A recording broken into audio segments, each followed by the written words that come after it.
How's it going, everybody? In today's video, I'm going to be showing you the secret Maya operator Easter egg in Citadelle Des Morts. There's an Easter egg on Citadel that you can only do when you're playing as the Maya operator, and I'll show you here. I am using the operator skin for Maya that you get from completing the Terminus quest Easter egg. So I just thought that'd be a little extra flair because this Easter egg is related story-wise to the Terminus story. So we're going to go ahead and get into this, though. I'm going to spend the first few rounds just kind of playing normally. From what I have seen and experienced so far, this Easter egg does take a little bit of time before it becomes available. But obviously you're going to play through the early section of the map more or less normally. So I'll probably skip until I go ahead and get opened up to the castle, because that's where I'm really going to start doing things. You'll probably have seen a lot of this before, but I'll show you what Easter eggs I do, like side Easter eggs I do, just to kind of get myself set up. I am going to be focusing on using melee just because it's kind of how I prefer to start off in Citadel. And I will transition to using a sword because I've never seen this Easter egg be doable before round 10, so I'm going to go ahead and get the Lion Sword by round 10 and just take it in there. But I'll go ahead, like I said, and just skip to when I have the castle open and I start doing things there. We are back, everybody, just after me having blown open the door to the castle with the cannon. I'm going to go ahead and buy Melee Macchiato because this is going to serve me well through the continuing rounds. Round 4, all of the melee weapons start to drop off and become 2 hits, or in the case of the bad, even worse than that, because it stops being a 1 hit on like round 2. But anyway, we got Melee Macchiato. We're going to be using the sword for the majority of this, just like I do anyway. It's the easiest, most comfortable way, in my opinion, to kind of make your way around Citadel. I've been collecting some of the rats for the Rat King Easter egg. I like to do a lot of the side Easter eggs just for the opportunity to get some free perks and stuff. I always recommend doing that whenever available. I'm going to be hopefully finding as many of those as possible, as soon as possible, on the Tomb, which is coming out tomorrow. But I wanted to get this video out because it's really cool and I haven't seen a lot of coverage on it from other content creators. So I'm just making my way down now to the Pack-a-Punch. We want to get it open. And I'll go ahead and show you, because this room's important for it. The Easter egg involves this radio here. At some point in the game, you will be able to start hearing an SOS Morse code signal coming from that radio, and that is the sign that it's ready for you to interact with it as Maya to start the Easter egg. But you do have to be playing as the operator Maya to be able to do this Easter egg. So that's something I think as a reason why I don't see very many people doing this one, or maybe even why a lot of people haven't found this Easter egg, because while I know it's known, like I said, I just haven't seen very much talk about it. So yeah, this is an interesting one. Like I said, it's story driven. Unfortunately, you don't get any kind of perks or power-ups, so it's kind of one of those one and done things. You do it once and you're happy that you have done it, but you don't really need to do it because you don't gain anything in any of your subsequent matches from it. I think it'd be really cool if you got some kind of a calling card or something from this, but unfortunately that's not the case. But anyway, moving on down, continuing to the Pack-a-Punch, because we want to get it open. The reason that I like the melee weapons so much for doing the early part of Citadel, you don't have to spend any money on getting ammo. You don't have to buy Juggernaut, you don't have to buy Quick Reload. You're really able to just comfortably fight with a melee weapon in the early rounds and spend your money on getting the doors open and getting the Pack-a-Punch open without having to commit a lot of your resources elsewhere. Or at least that's how I do it. I feel pretty comfortable using a melee weapon in this game. It's a fun way to play, in my opinion. I do a lot of matches with melee weapons when I can. The only thing I don't love with it is like we're seeing here, The vermin and the parasites, they can be really annoying when you're using a melee weapon. Later, when you have like PhD, that's really not important anymore, but like you're pretty much guaranteed to get hit by one of these stupid vermin anytime that you go to melee it, unless you kind of do that and get it to attack before you move in. And then the parasites are annoying too, because a lot of them will try to move away from you. But no real trouble. Even this, like, I still have my one armor plate. I didn't get really close to being low on health at all. And it's still, like, I don't have Juggernaut. So, no issues. I'm gonna go ahead and get 2 of these broken off so that I can get it open at the end of the round. If you didn't know, those crates that spawn around the castle can be broken open for, in some cases, parasites, like the one that you just saw, or in others you can get a nice little chunk of scrap. I always like scrap when I can get it. This map doesn't feel too bad for it. I feel like I get quite a bit of scrap. You do get less while using a melee weapon, because suppressed weapons will give you more scrap. But, I really don't like playing on Terminus, since I'm wearing this Maya skin from Terminus. I feel like it is so slow to build up scrap, and you have to use it so much. And that might be because you need dead wire for one of the Easter egg steps, which you can have dead wire for one of the Easter egg steps in Citadel too, but you can also just use a shock charge, which may be why I don't mind it as much. Or also, I usually play this with my wife, and she really likes Deadwire. It's her favorite ammo mod, and honestly, it's a really good one. I use it a lot too anyway, but because of that, a lot of times when we play on Citadel, she'll do the Deadwire step for me where you gotta shoot like one thing. Alright, so he did break my armor. I'm gonna go ahead and replate, let him get over here. He'll swing, and then let's just finish him off here. Go ahead and kill that zombie. I don't mind that either. We even got an insta-kill there to finish it off. Put this in here, and then I'll make sure and go talk to Craft. I don't need to pack-a-punch anything. I am going to go ahead and open up the Undercroft, which I have accidentally called the Oubliette Room, even though that's what we've just left in the past. There's the Mr. Peaks headphone, which I normally would do, but I am recording, so I don't want it to play music. I have heard that Call of Duty the music, not necessarily Call of Duty, but the music is usually not copyright claimed, because it's even been used as a standalone in a lot of other people's YouTube videos and stuff, but I just don't really want to risk it, and maybe that's why other people don't do it too.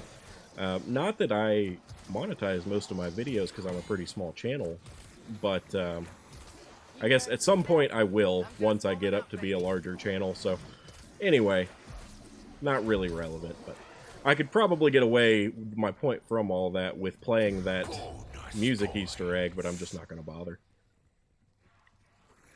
Cool thing too that I also often do not see on this map for other people's videos is there's a second music Easter egg that I guess a lot of people aren't aware of, where you can use the fire sword once you have made it to relight the braziers that you have to use to get the fire sword transformed, and it will play a music Easter egg. There's no vocals in it, unfortunately, like the others, but it's still cool that they added in a second music Easter egg that way.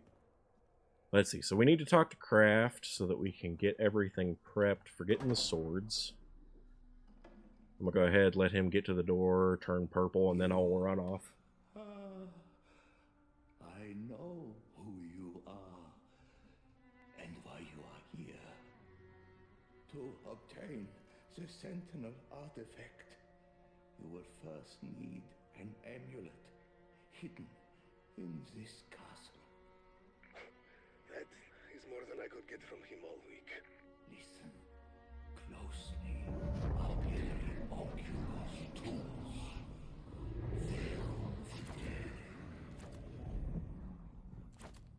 I gave you the means to find the amulet. Now hurry. The Syndicate cannot... He's staying purple. That's funny. That doesn't normally happen.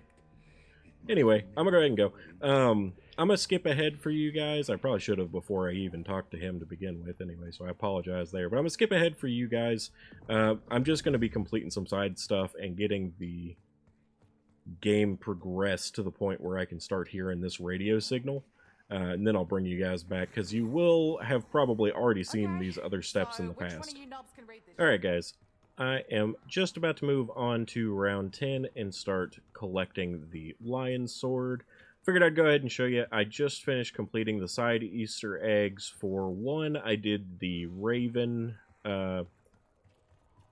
Easter egg where you can get a random perk from it if you follow it around for 3 minutes, so I didn't want you guys to have to watch that. And I got, what did I get? I got quick reload from that. I did buy Juggernaut and level 2 armor, and I did the Rat King Easter egg, which you probably saw me collecting some bits of. From that one, I received the crown, so I have that now. And then I also got a purple power drill, so I switched it instead of my white cleaver. Not for any real reason other than that it's purple. So there's that. I do have Nebula for the drill. I'm kind of sad that that didn't give me my Nebula drill, but that's fine. And then I also received from it Quick Revive and some Essence. But anyway, I'm going to go ahead and kill this zombie. Go through the steps to get the light sword, and then I will be back. I am back here on round 11. We just got the light sword, and I'm about to make my way up to check and see if I can hear anything from that radio yet. If not, I'll be going ahead and progressing forward. Yeah, it doesn't sound like anything yet. So I'll progress forward and show you. I'll stick in this room and just keep killing, essentially flipping the round until it finally becomes available that I can go into this Easter egg. Alright guys, it is round 12 and I'm hearing the SOS playing on the radio here.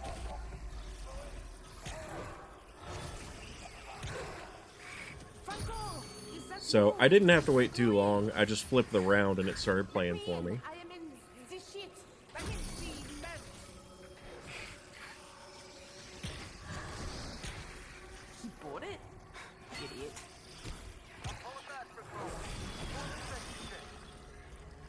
Okay. I don't know if it'll let me do this since this is a bug round, but I'll go ahead and see. Looks like it, so I'll go ahead and get started. Now that we're in this room, we are in the Easter egg area now. You will have vermin, and maybe parasites, I believe, as well, attack you when you are in this area. I'm going to go ahead and plate up because these things are annoying. But I do have the light sword, I have vampiric strike, so not going to be too big a deal dealing with them.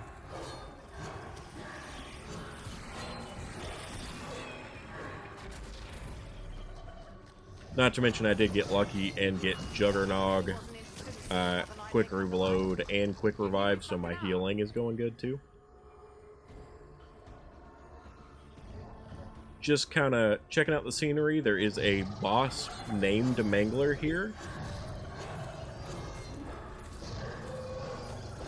Go ahead and take him out. He's clearly not even really trying at all to prevent me from killing him, but yeah, just get him gone. He will drop a key, which you need. That's lucky. Maybe not for you, though. And then I believe it just opens this door here. Just checking out the scenery of the room a little bit, in case you haven't been in here. It's neat, but not like expansive. There's not a whole lot that goes on down here other than you being attacked by by vermin and the couple of doppelgasts. Here's the radio where you communicated through. But let's go ahead and I will play this cutscene. I'll let you guys see it in case you haven't, because it's really cool, and if you don't want to go through the trouble of doing the Easter egg yourself, you can just watch it here. Took you long enough. Got here quick as I could.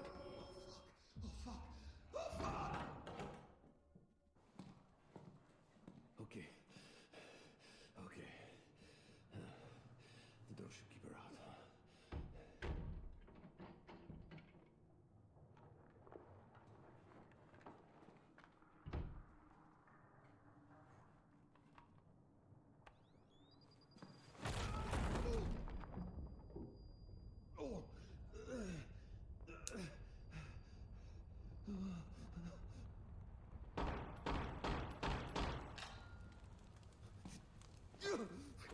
want to just fucking die! Wait! Killing me won't bring your brother back. You know he wouldn't want this.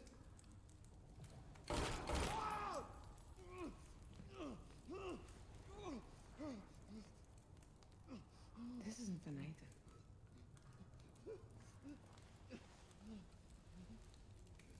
This is for me.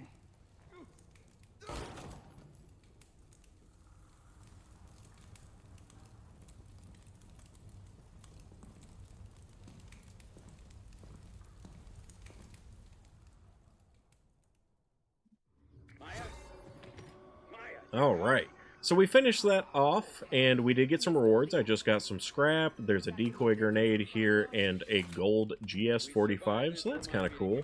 So you do get a little bit of rewards from doing this, but nothing too crazy. I don't know what all can drop, but at the very least, getting a little bit of scrap isn't bad. Unfortunately, the cutscene doesn't let you use your operator skin for it, which is too bad. I was hoping we'd get to see my Terminus outfit Maya for it, but either way, it's nice to see a little bit of a follow-up story-wise on the events from the Terminus quest, so that was really cool. I hope you guys enjoyed it, and maybe this was helpful for you, and thank you for joining me on the video.